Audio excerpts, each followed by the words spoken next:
A very good morning to our viewers. I'm Smriti Rastogi with Breakfast News. In the next half an hour, we will get you all the latest developments. But before we begin the bulletin, a quick look at the top headlines. Kashmir Valley on high alert after attacks on multiple CRPF installations. India tells UNHRC that Pakistan is using terrorism to destabilize Jammu and Kashmir. Pakistan continues to violate ceasefire. Fires on forward posts and civilian areas along the line of control in Rajouri and Poonch. 10 ceasefire violations in past 4 days.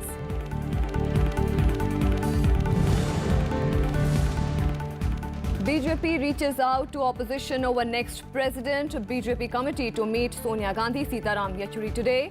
NDA choice likely by June 23rd.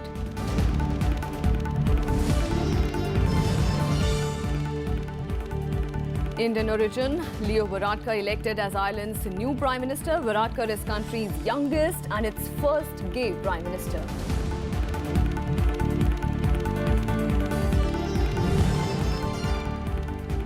India to take on Bangladesh in the first semi-final of ICC Champions Trophy. The winner will clash with Pakistan in the summit clash at the Oval on Sunday.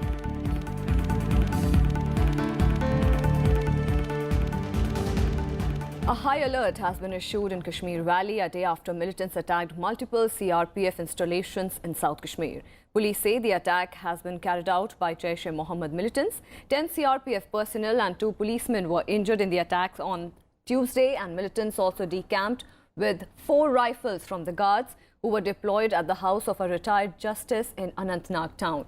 Meanwhile, India has told United Nations Human Rights Council that Pakistan was providing sustenance to terrorism, exercising its right of reply during the general debate at the 35th session of the UNHCR.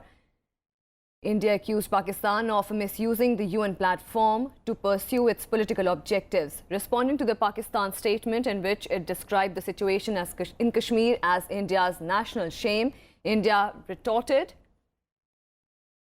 Pakistan's unsolicited and unwarranted comments pertaining to the Indian state of Jammu and Kashmir, which is an integral part of the Union of India, are factually incorrect and bear no relationship to reality.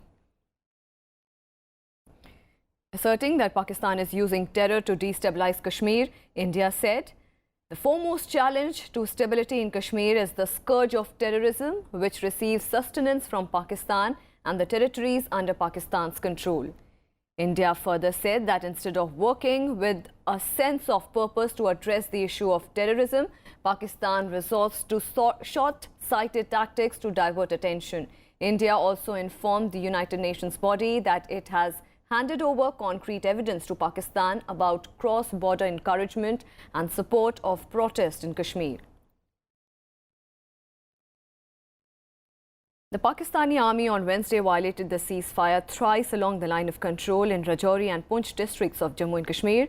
2 Pakistani soldiers were killed in fierce retaliation by Indian troops. The Pakistan army resorted to shelling of mortar bombs and firing of small arms and automatic weapons on forward posts and civilian areas in the region.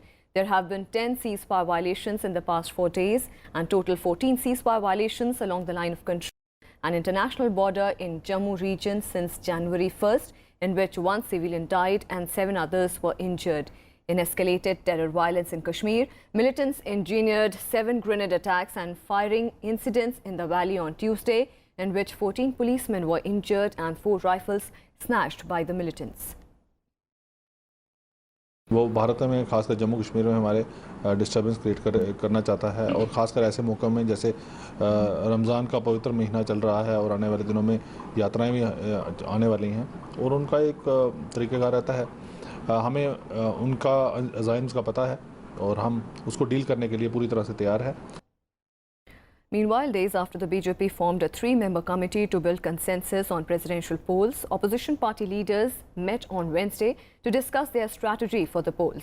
The meeting was attended by 10 members of a subgroup that was formed after all 17 opposition party leaders met a few days ago to form a united opposition ahead of the polls. However, No names were discussed in today's meeting. Meanwhile, the BJP's three-member committee will meet Congress President Sonia Gandhi and CPIM leader Sitaram Yechuri on Friday to discuss probable candidates.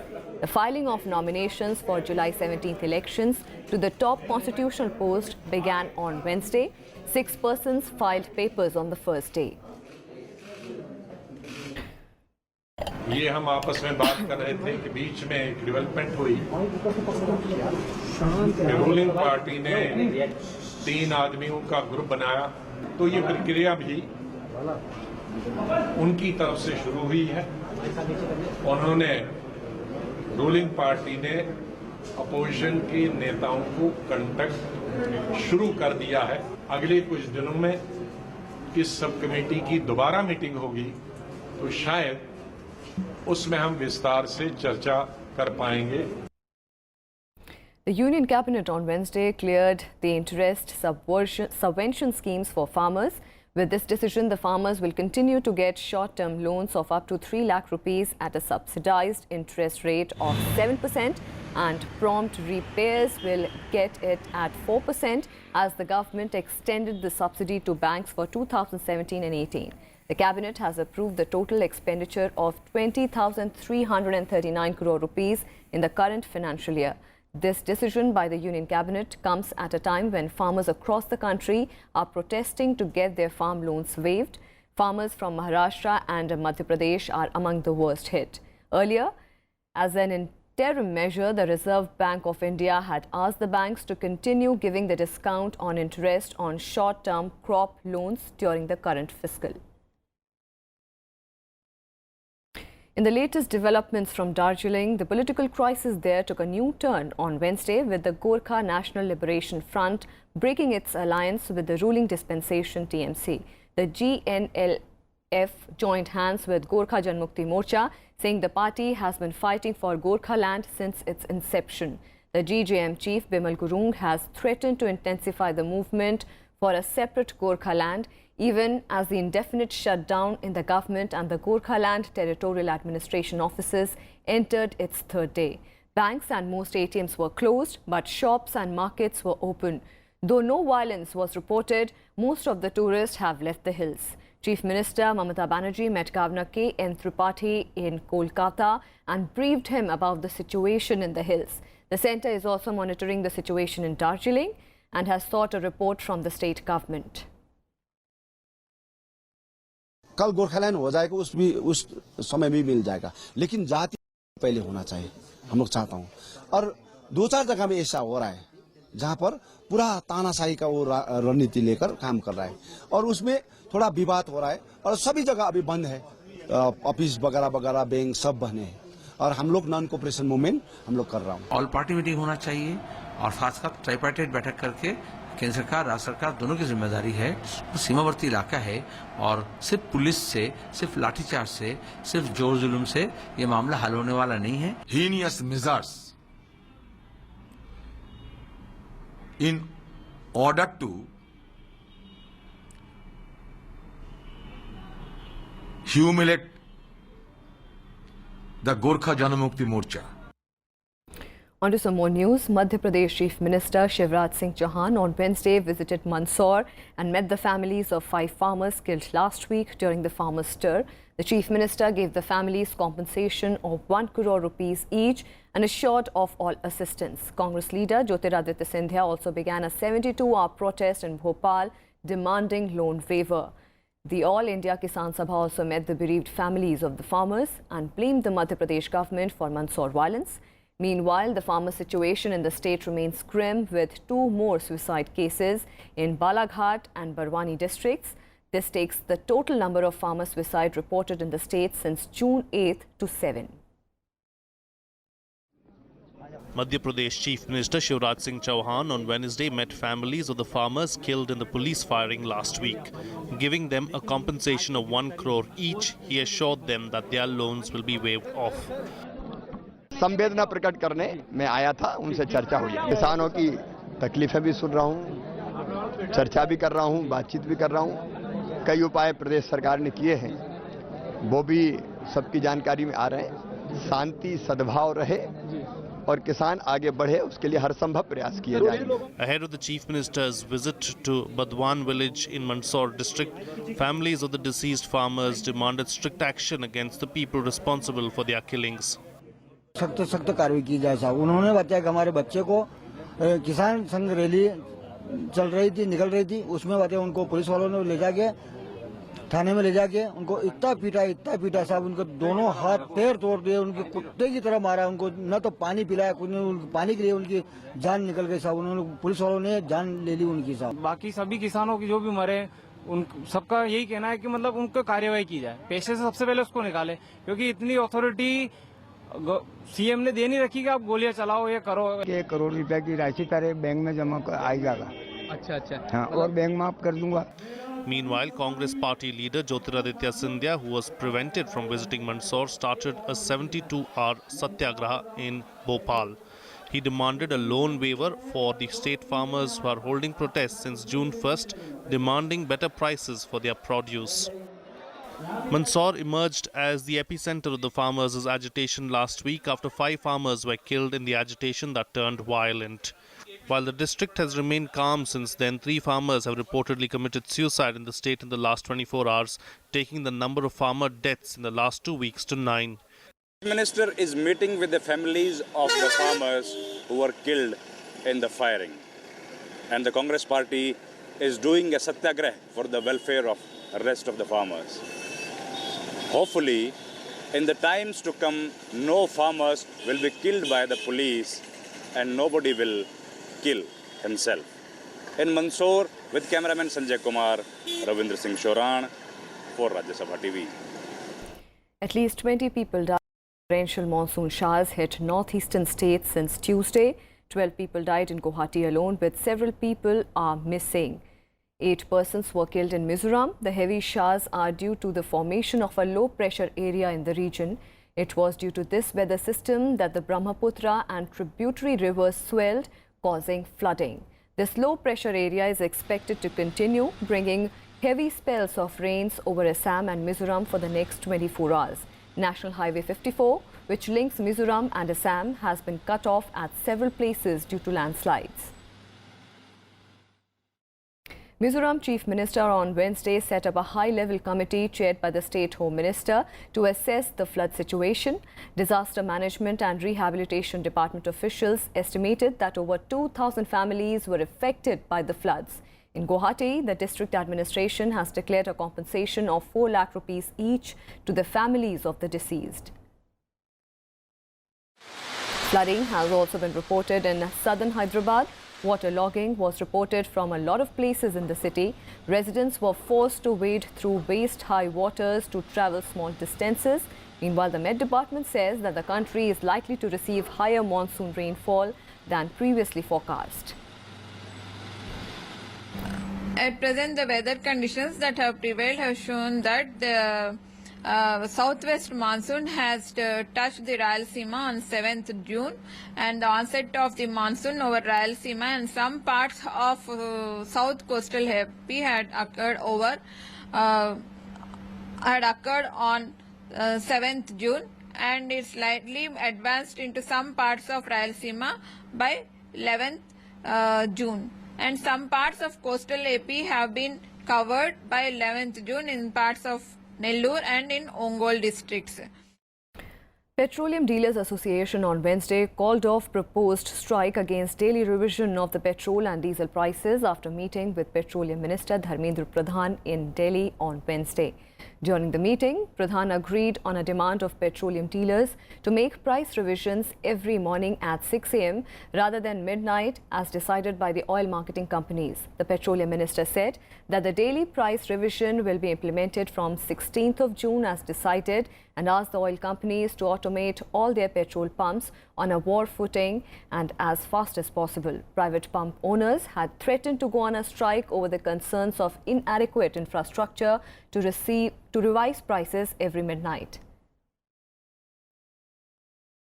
दिन में कामकाज व्यवहारिक तरीके से शुरू होगी, उसी समय यानी सुबह 6 बजे से प्राइस नया लगेगी, जो रात को 12 बजे लगना था। डेली प्राइस चेंज की शुरुआत सुबह 6 बजे से होगी।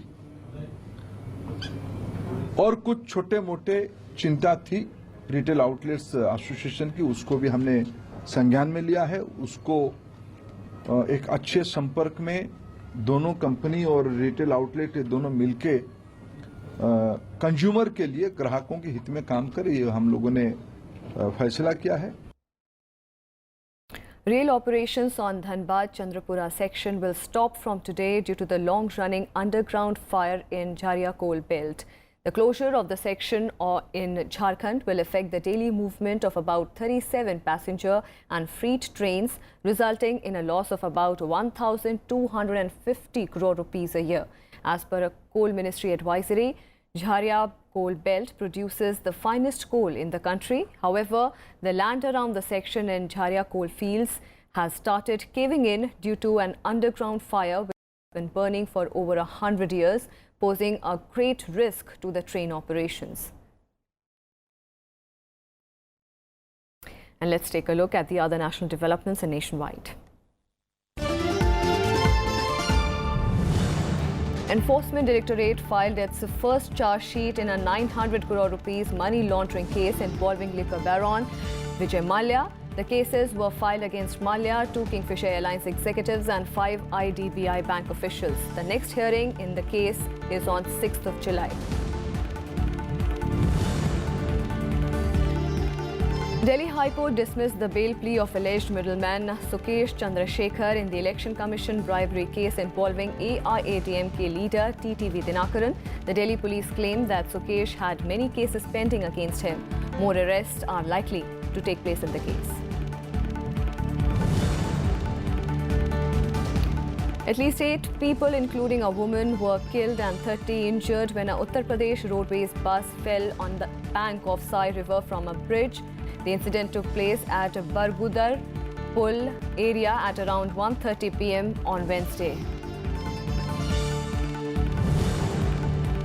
The Public Works Department of the Delhi government has slapped a fine of 27 lakh rupees on Aam Aadmi Party. The fine is for unauthorized occupation of the party office. The fine, which is 65 times the license fee, is reportedly going to increase if the party doesn't vacate the office. And with that, we'll slip into a very short break. More news and updates on the other side. Stay with us.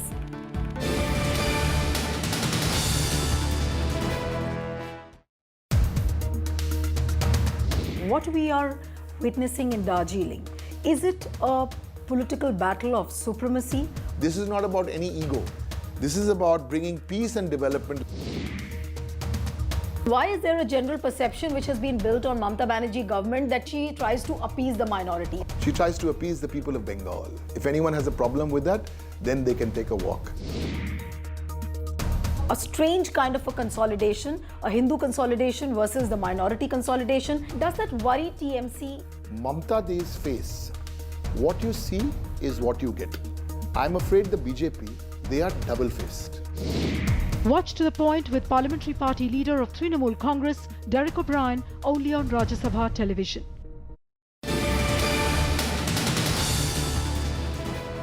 Welcome back. The death toll in the West London Tower block fire has risen to 12 and the number is expected to rise further.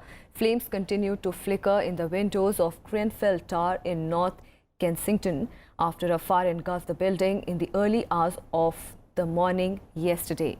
The search for survivors ended on Wednesday night, but the recovery operation continues. Firefighters rescued 65 people from the tower that had around 120 flats. 78 people were hospitalized, 18 of them were critical in condition, but many more people are unaccounted for and loved ones have appealed on the social media for information. Several hundred people were in the block when the fire broke out, most of them sleeping. British Prime Minister Theresa May said there would be a full investigation and if there are any lessons to be learned, they will be. But Labour politicians are calling for answers from the government. The cause of the fire remains unknown.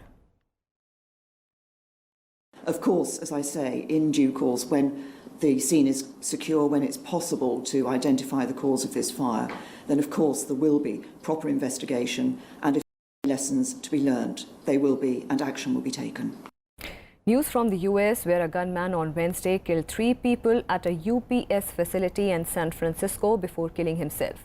Police got a call at around 9 a.m. local time from the UPS San Francisco customer care, which is a package sorting and delivery facility. The UPS employee opened fire on his colleagues with an assault pistol. 3 people died while 2 other people were shot and survived.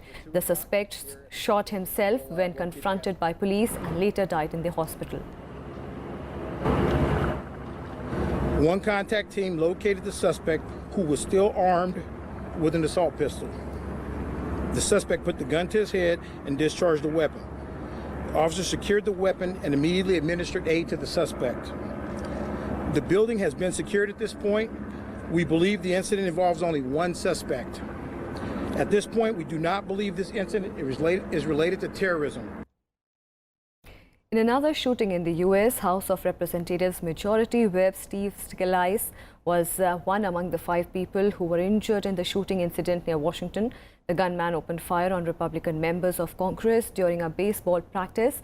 50 to 100 shots were reportedly fired on the Republicans who were holding an early morning practice ahead of a game against Democrats this week. The injured also included 2 officers with non-life-threatening wounds.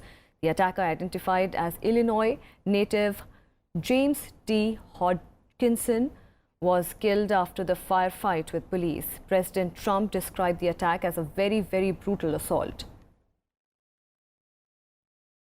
A gunman opened fire on members of Congress and their staffs as they were practicing for tomorrow's annual charity baseball game.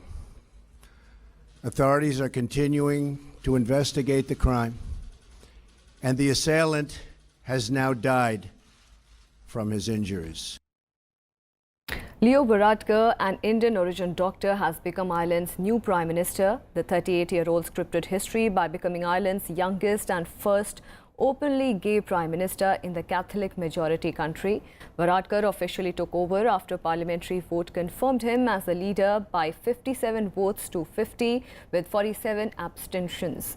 The former doctor won the Fine Gael Leader Party leadership earlier this month. Varadkar is the son of a doctor from India and an Irish nurse. After the win, Varadkar said that his election showed that there was no prejudice in Ireland.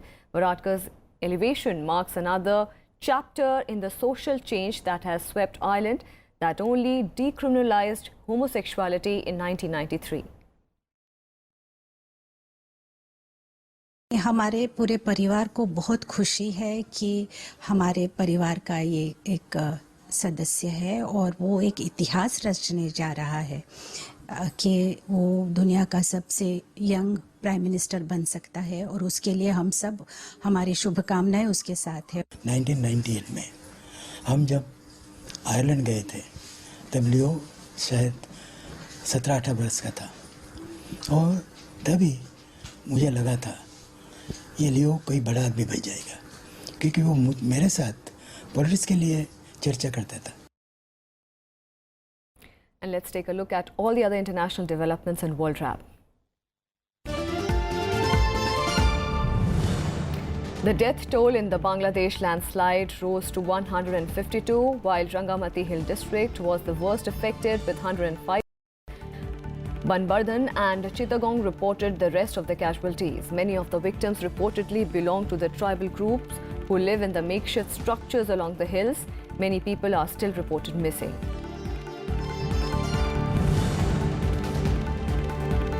A suicide car bomber attacked a restaurant in Somalia's capital, Mogadishu, late on Wednesday, killing at least 9 people.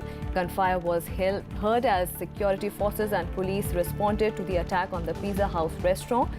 Militants from the Al-Shabaab group claimed responsibility for the assault. Tunisia on Wednesday extended its state of emergency for another 4 months. Tunisian president made the decision after consultations with the country's prime minister and parliament speaker. Earlier in November 2015, the state of emergency was put in place following the terrorist attack on the Presidential Guard buses. In sports news, Pakistan reached the finals of the Champions Trophy after beating England by 8 wickets in the semi-finals at Cardiff. put into bat first. England struggled on a slow pitch against some brilliant Pakistan bowling and fielding as they were restricted to just 211 runs. The hosts had started their innings cautiously and were well poised at 128 for 2 after a batting collapse saw them lose 8 wickets for just 83 runs. For Pakistan, pacer Hassan Ali picked up 3 wickets for the third time, while Junaid Khan and Roman Rais bagged 2 wickets each. In reply, Pakistan cruised to complete the target in 37.1 overs after openers Azhar Ali and Fakhar Zaman provided a perfect start with 118-run partnership. Credit goes to the bowlers. They bowled really well, especially in the middle part, starting with Shadab. They bowled really well. They took Joe Root, then Hassan came in and he took wicket, then Junaid Khan, Roman Rais. All credit goes to the bowlers. They bowled really well. In the second semi-final, defending champions India will take on Bangladesh at Edgbaston today. Ahead of the game, Indian skipper Virat Kohli said that they will not take Bangladesh lightly as they were a dangerous side which has taken rapid strides in international cricket. Kohli also said that India was looking forward to continue the momentum they have gained so far in the tournament. The men in blue will head into the clash as favourite after topping the Group B table with 2 comprehensive wins. The winner of the match will meet Pakistan in the Sunday's final at the Oval. Yeah, we've been in these kind of games before quite a few times, but there are no guarantees in this sport. As we've seen in the league stages as well, a lot of teams have surprised the opposition, and we're certainly not taking anything for granted. We will use whatever momentum we've gained in this tournament to execute what we want to. And news from the Indonesia Open Super Series tournament. Indian shuttlers Saina Nehwal and PV Sindhu, Kidambi Srikanth and HS Pranoy will play their respective second-round matches in Jakarta today. Saina will face Thailand's Nishkorn Jindapol, whom she has never lost to in their previous 7 meetings. In the first-round match on Wednesday, Saina defied odds to oust former world champion Ratchanok Intanon of Thailand 17-21, 21-18, 21-12. Saina played like a champion against Ratchanok, who had won the Thai Open last week. Meanwhile, after an easy first round, Sindhu will face a challenging opponent in Beiwen Zhang of USA in the second. In the first round, PV Sindhu downed Cho Chung Wong of Thailand. In the other second round matches, Srikanth and HS Pranoy will play their respective singles today. Earlier, B. Sai Praneeth and the mixed doubles pair of Sumit Reddy and Ashwini Ponappa crashed out of the tournament. And that's all we have for you in this edition of Breakfast News. Keep watching Rajya Sabha Television.